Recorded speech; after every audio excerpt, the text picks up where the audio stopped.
Welcome to the Digital Maddie Show. This is a platform where I share my knowledge on how to record an amazing video, create your personal brand, and build your online business with ease and comfort with social media marketing. I also invite many influencers and digital marketers on the show and ask amazing questions to extract their secrets of business, which can help you in your business and life. Let's get started with your host. Hi, my name is Mithil, and I'm a YouTube and video podcast expert, and I help aspiring video influencers to record your video and podcast and make sales through video marketing. We have an amazing guest on our show tonight. He is into change management. He is already into the studio. Let's welcome him.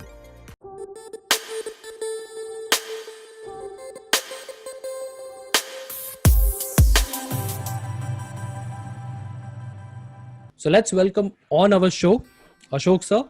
Let me introduce him. He is a strategist, hands-on leader and coach consultant for leading the organization's change efforts critical to driving growth, customer satisfaction and operational excellence. So let's welcome Ashok Kumar sir on our show. Namaste Mithalji. Namaste sir. So Ashok sir, let me ask you one of my favorite question. Which is your favorite line or a quote that motivates you on a daily basis? Thank you very much at the outset for inviting me to this show. I have enjoyed many of your YouTube interviews with celebrity guests. In fact, I am honored and humbled to spend time with you. You asked me the quote. Of course, there are many quotes. The one which I have on my workstation, I had this throughout my corporate career. It says that be the change that you wish to see in the world. Be the change that you wish to see in the world. This was said by none other than Bapuji, Mahatma Gandhi ji. Absolutely, sir. It just means that look at your inner self before you want to change the world or before you want some changes to happen in the world. In fact, I am reminded of a corollary of this also. Everyone thinks that the world should change, but no one thinks that they should change. So this has been my inspiring quote throughout my career because my job roles had to do with influencing others for change initiatives. Awesome, sir. Awesome. So, Ashok sir, can you share your backstory with us? Yeah, thank you. I was born as the only son, typically brought up the South Indian way to be good, obedient, and like any other good boy of our generation, did dutifully engineering. Somehow when I was doing my engineering, it was my father who inspired me to get into management. I started reading a lot of management books. So eventually I did my master's in production management, which today you call it as operations management. Thereafter, I had a career of about 30 years in 3 phases. The first phase was more than 2 decades in some great companies like TVS Group, Sundaram Fasteners, TVS Suzuki, Volvo, Timken, and ABB. No, this was a good hands-on experience plus a lot of learning from the Japanese gurus who used to help our organizations in implementing various initiatives. And those were the days I learned so many things on these jobs. After an eventful 2 decades, I decided to turn a consultant. I worked right from the scratch again with a consultant guru and in areas like Lean, TPM, Six Sigma, basically operational excellence programs. That was for another 8 years. And during this period, I was also a contract trainer, and I used to do part-time teaching in business schools. Then eventually, the next phase of my career was to use all these learnings. I decided to become a student again and enrolled for my research. I joined as an associate professor in one of the business schools, along with my PhD. And incidentally, now I am also into career guidance, coaching, in addition to academic teaching. And of course, I keep doing consulting interventions here and there, along with corporate training. I'm basically a change consultant, trainer, and a coach. Awesome, sir. Thank you so much for sharing your backstory, sir. So, sir, can you say and share why change is important in our life? Yes, change is very important in our lives. But before I answer your question, let me take this opportunity to decode this word called change for our listeners. We often use the word change in all walks of life, rather every day, or rather loosely, if we may call. Change, in other words, is nothing but what we call as parivartan in Hindi. Now, we all know that it's easy to understand this, starting with an example of nature itself. We all know that there is a continuous change in the nature in terms of the seasons change. We have autumn, spring, summer, winter.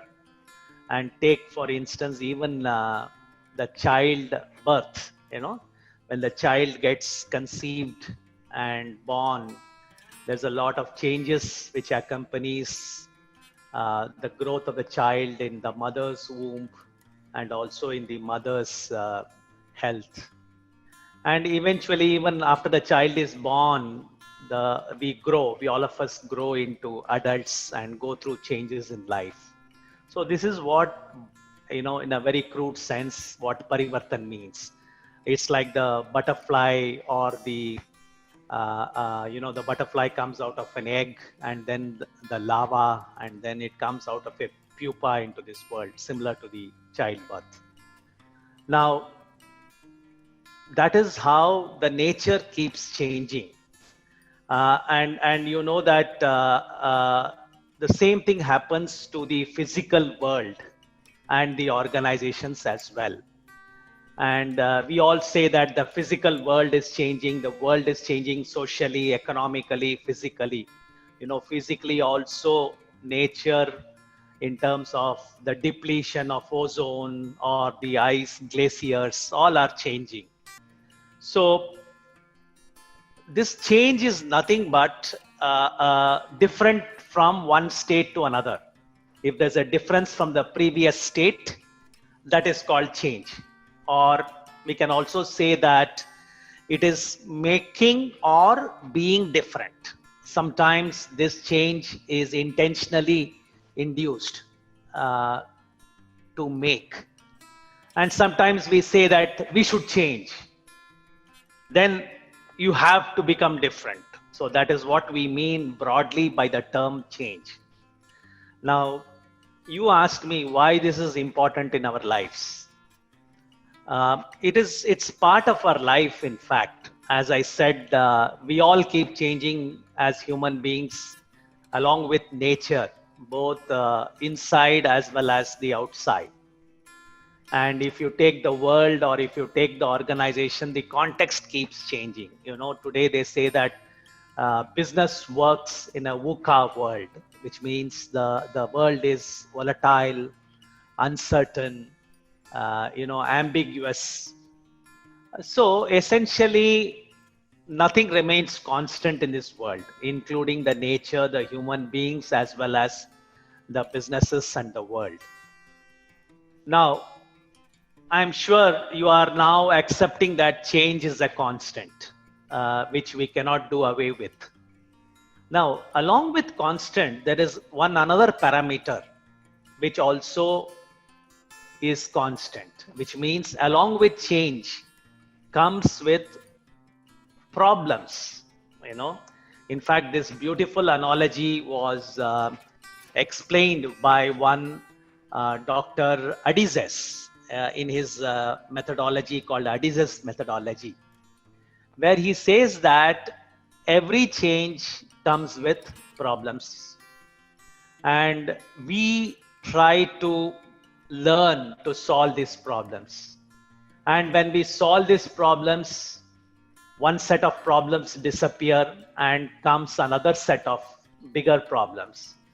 So all he says is, uh, as the change is more rapid or more larger, comes with it equally the complexity and the problems.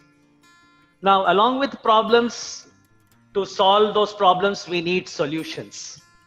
So we as human beings or organizations, we tend to embark on solving problems one after the other. And the more the problems we solve, the solutions in turn lead to some other problem or a bigger problem. So in other words, it's a kind of vicious circle where change leads to problems, problems leads to solutions, and a revised solutions or a revised way of working in turn leads to changes again. So the point here is, we cannot be happy saying that we have solved all the problems and the problems in this world are over. You know, that day can happen only when we die, when we have no more problems to solve. So as long as we are alive, both change and problems are here to stay. Looking at it philosophically, we are all born to solve problems, and we grow to solve bigger and bigger problems. I think in that sense, I think change is very important in our lives. Thank you, Ashok sir, for throwing some light on that. Absolutely, I resonate with what you're trying to say, that change is definitely important in our life. So sir, as you are so experienced in this field, so I'm sure you will also agree with me that change is a science and it's an art to live in our life. So can you share something more on that? Yeah, over the years, I have realized that, when I was working all these days, when I was working on the corporate world and so many other multivarious careers. I have worked in automobile industry, engineering industry. I worked in research organizations. I had been a scientist, and eventually I got into consulting and then a professor. In fact, people used to make fun of me and call me professor. I never knew that one day I would become a professor at the age of 56. Now, what it has taught me is looking back, like playing a movie backwards. When I look back at my life, I have changed jobs, I've changed my professions, and I have done several things in all these organizations I worked for. The difference in each of these jobs, I changed as many as 10 jobs. Now, the reason is I was more or less working as a project manager. And every time I was given a project which was nothing but a change project, I didn't realize it till I became 50 that I am a change expert. To give some examples, the projects I worked on was starting from ISO 9001 to business excellence. And then I was involved in TPM implementation. And then I got into Lean, then Six Sigma. So these were essentially what you call as change projects in organizations, which was to do with operational excellence. Now, having got this kind of wisdom in my working career, I now realize that it is both a science and an art. I knew the art of it by virtue of my experience, but I didn't know the science of it. Now, becoming a professor and a consultant has taught me the science of it.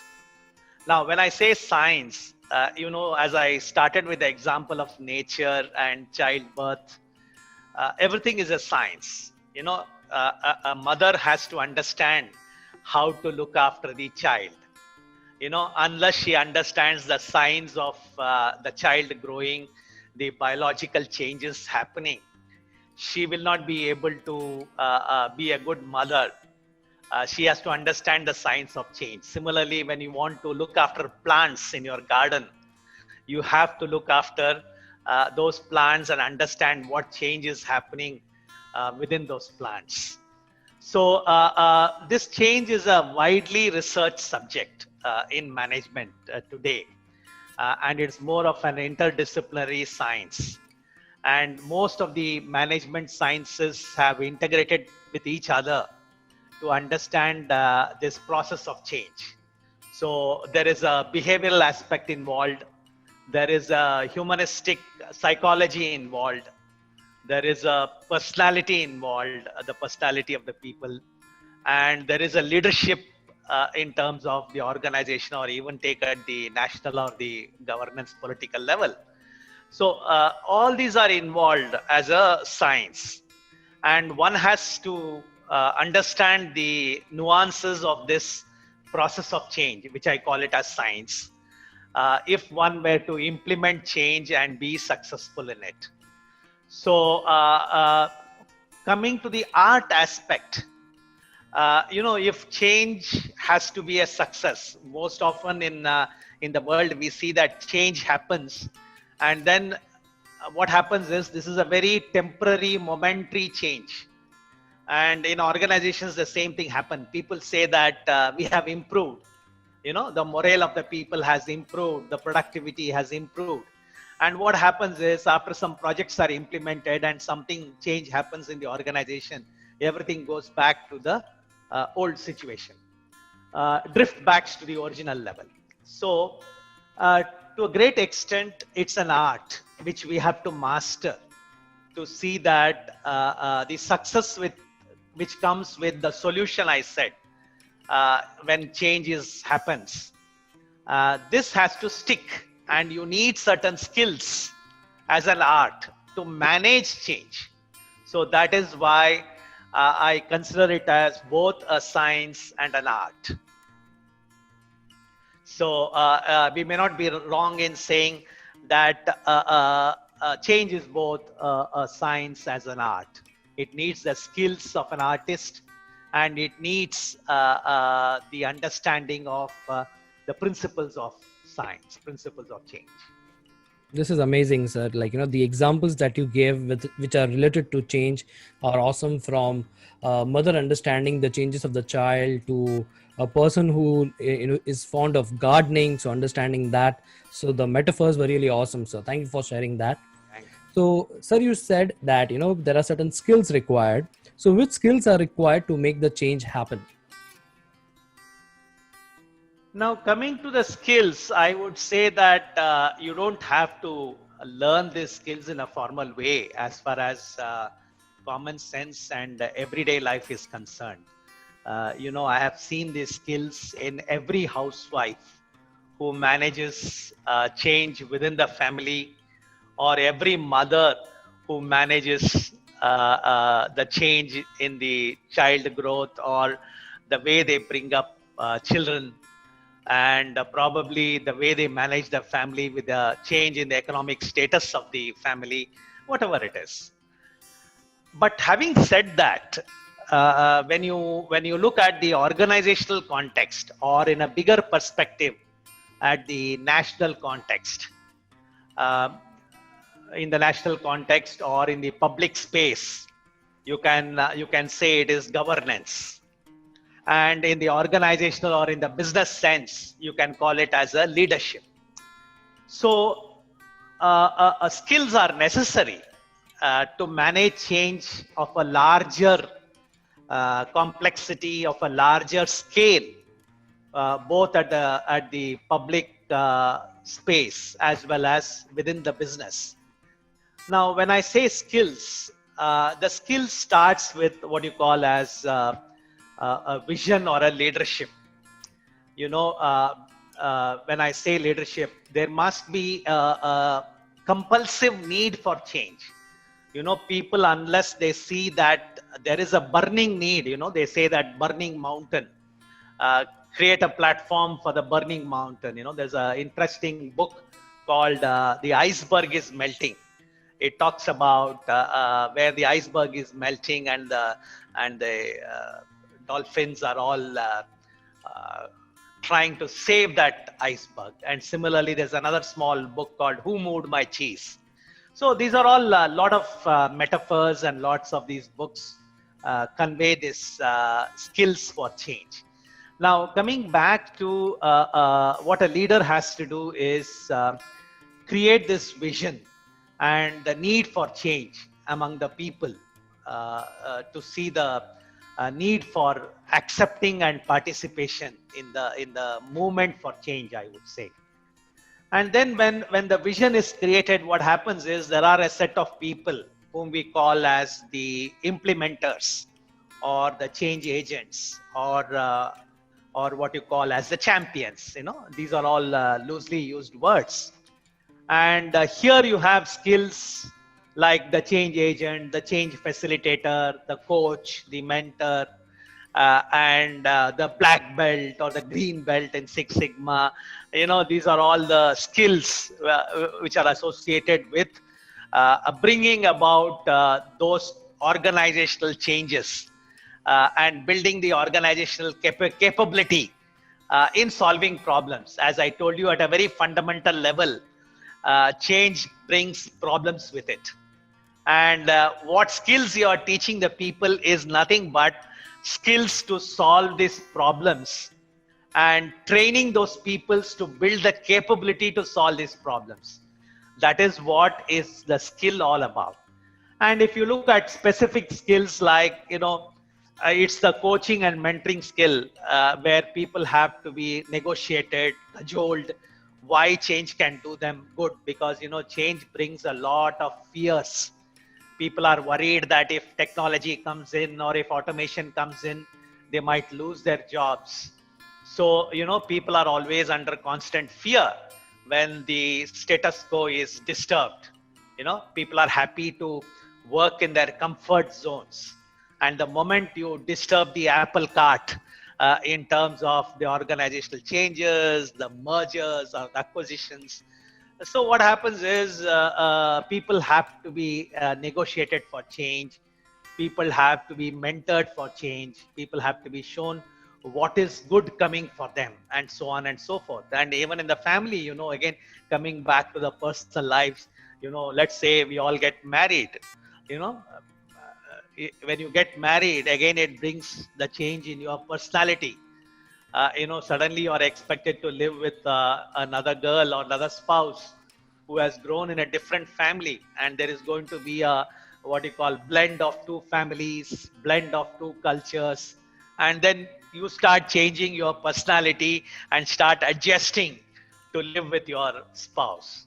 So these skills are both at the, you know, personal level, at the team level, and at the organizational level, depending on the context. And some of these are intrinsic, which comes as our inherent capability, and some of the other skills are taught to be better leaders and facilitators in organizational context. And that is how the skills, I would say. In other words, you know, there is a very interesting concept which Toyota company in Japan has come out, and there is a person who has done extensive research and written books on this. He's called Mike Rother. You know, it's called the Kata approach.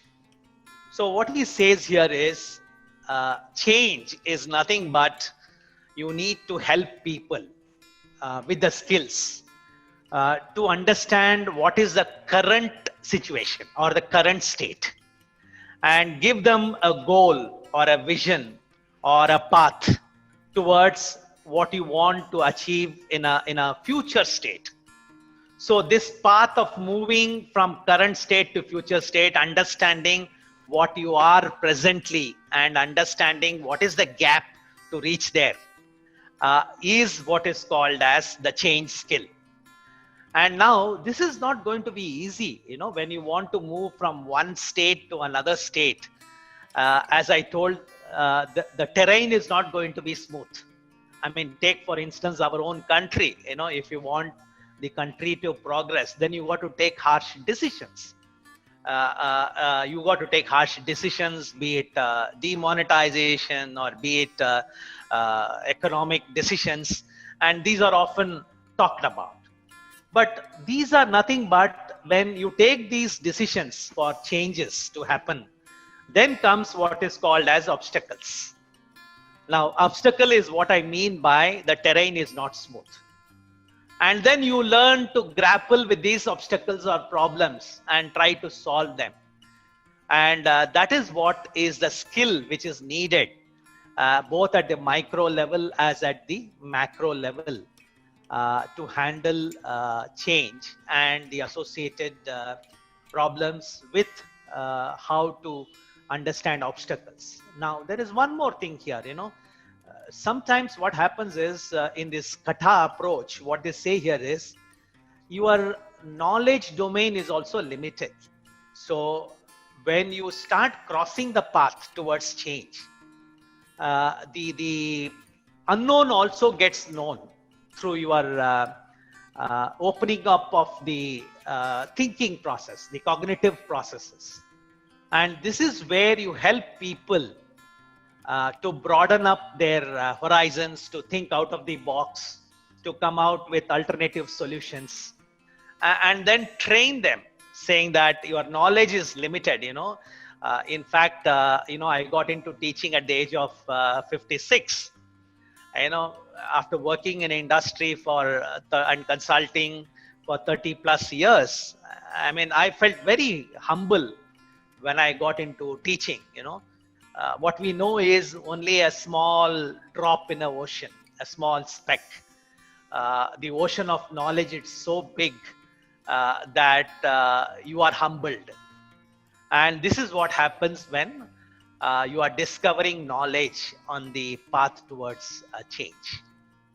So there is a whole lot of skills to learn, including humility, including the domain knowledge, and how to make change happen. And more important is how to make change stick. This is what I am in fact doing research on. What are the factors which help organizations to sustain change? Once they introduce something new, then what are the factors which really helps it to sustain? So that's my little knowledge about skills and science and art of change.